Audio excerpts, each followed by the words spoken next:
దేవుని వాత్సల్య కరుణ ప్రేమను బట్టి ఈరోజు కూడా ఈ నూతనమైన ఆదివారం దినాన్న దేవుని స్తుతించడానికి, దేవునిని ఆరాధించడానికి ప్రాణములో మిగిలి ఉన్నాం. దేవుని స్తోత్రం. అనేక మంది లోకం విడిచిపెట్టి వెళ్ళిపోయారు. అనేక మంది వారి యొక్క ప్రాణమును పోగొట్టుకున్నారు.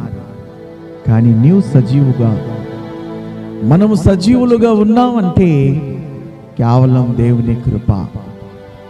బ్రతుకున్నామంటే మన కోసము కాకుండా, మా కుటుంబము కోసమని కాకుండా, దేవుడు దేనికోసం మమ్మల్ని బ్రతికించాడు, దేవుడు దేనికోసము తన రెక్కల క్రిందట మమ్మల్ని భద్రపరుస్తూ నడిపిస్తున్నాడు, అవి జ్ఞాపకము చేసుకుంటూ మనం బ్రతికినట్లయితే తప్పకుండా దేవుడు సంతోషిస్తాడు.